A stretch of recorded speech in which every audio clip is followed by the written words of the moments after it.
Hi everybody, my name is Brent Austin. Did a little collaborative effort with my pal, Mr. Timothy Grady. He's What's got up, his guys? gaming stuff going on, and we're doing some work together. So we're bringing together my music, and we're bringing together his games, and we're going to work on a long-term project called Don and Company. We'll disclose exactly what that is probably later on, maybe 2016, as late as 2018. We'll see how our projected dates come about and see what happens with that. But up until that point, we're going to go through a series of guitar lessons. We're going to start with some real basic stuff, and we're going to work our way up slowly. So bear with me. It's going to start out very simple, and we're going to just progressively go from A to G and go through some chords, and eventually we'll get into some scales and some different methods. So first thing all students need to know when they play the guitar, whether it be acoustic, electric, but it's very important to all musicians. Number one, the ancient Chinese art of tuning. As my friend John Carrier used to tell me, we have to make sure we're in tune. It's very, very important. No matter what instrument you're playing, you have to be in tune, you have to be in key. So let's start. I have an Ibanez guitar. It's Teddy Zane custom, tiger striped. I couldn't help but pick it up when I saw the paint job. Just real radical looking, smooth fret action. But finding a good instrument is very important as well. I've been through a lot of different guitars. Started out like everybody else does with kind of a older guitar, but just working your way up is very important. So let's start out with the strings here. So we got, this is your bass E, your E string, A, D, G, B, and E. So one of the first things I do when I first start giving lessons to any of my students, whether it be at Musica or takelessons.com, is we work progressively. So we start out real simple and then slowly more complicated. So one of the first things I do is show them these different strings, and then I ask them, okay, next week, now what are those in reverse? Okay, what is this? What is this? And I'll test the students. So my very first challenge to you is to know the different strings. Get yourself a little snark or some type of tuner. Can you get a close-up on that for me, Tim? This snark is very helpful for tuning. What's great about it is this is awesome for live gigs. It doesn't go by sound. This goes strictly by it does go by sound, but you want it on the vibration. There's a little toggle switch. Make sure it's not on the mic. You want it on the vibration. That way, if you're playing with other musicians on stage, you're quickly able to adapt and tune. So obviously, the first step is always tuning. So you want to make sure you're able to do that with other guitars, orchestra, piano, all playing, which is all very important when you get to play with horns and a full setup, full gig. So let's look at my E here. So we're a little bit flat. I have a locking nut on this guitar, so it's locked in. So I do all my tuning from down to Floyd Rose. Now Floyd Rose is endorsed by Eddie Van Halen and a lot of different artists, but it's professional grade. It's also a pain. So you really have to know your stuff. When you go to retuning your guitar, you have to know how to do it. It's pivotal in your daily activities to have this already tuned, because it can eat up literally hours of time if it's not. So you got to be close.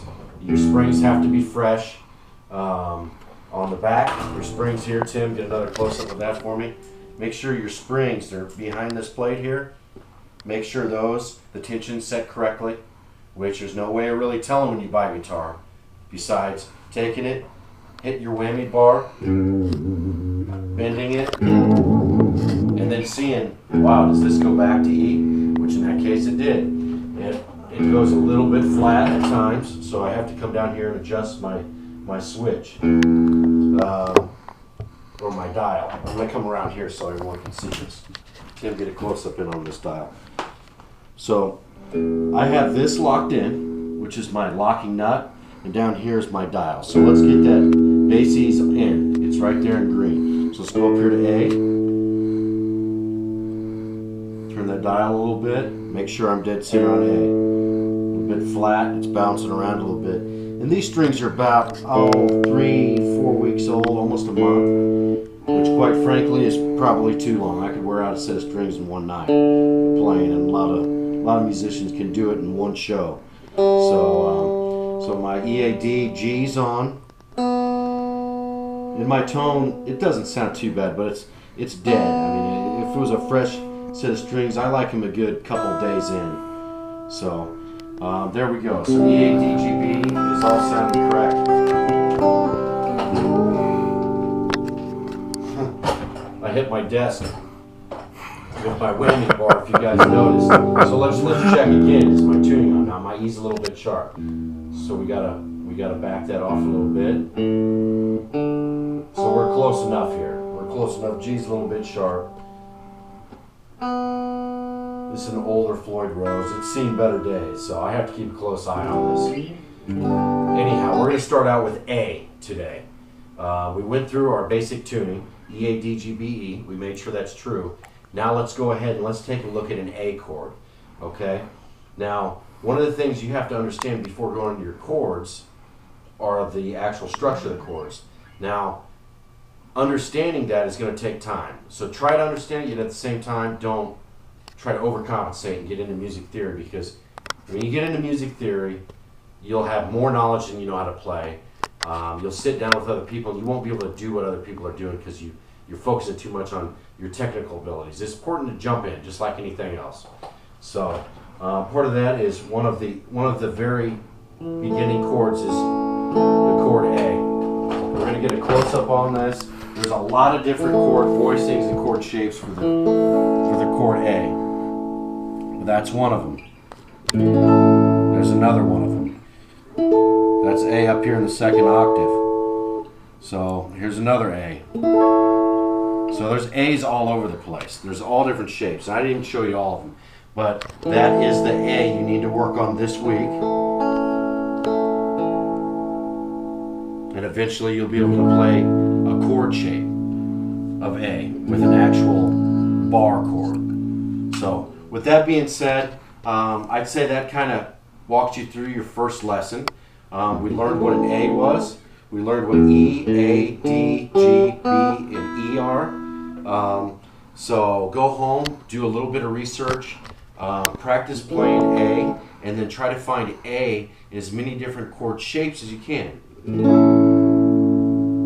We'll go over the different octaves next time, which will probably be tomorrow. And I haven't decided whether I'm going to do it every day or whether we're going to do it once a week. But I'm excited to see how this goes, and I look forward to working with Tim. Check out Dr. Grady when you get a chance. Make sure you look at his page. The guy is phenomenal when it comes to Halo and all these first-person shooters. It's ridiculous the stuff he does on there. So we're doing a little bit of cross-marketing. We're going to kind of test the water. So I'm looking forward to you folks. Check me out on Facebook at J.Brent Austin. The same on LinkedIn, J.Brent Austin. And it's also the same on Musica or Lessons.com. You can get me on all those. That's my profile name. Now, if you want to check me out on Twitter, it's JBA for Congress. So check that out when you get a chance on Twitter account. I'll be streaming all kinds of data from Tim, all kinds of data from me and everything. So look forward to working with you guys. Have a great day.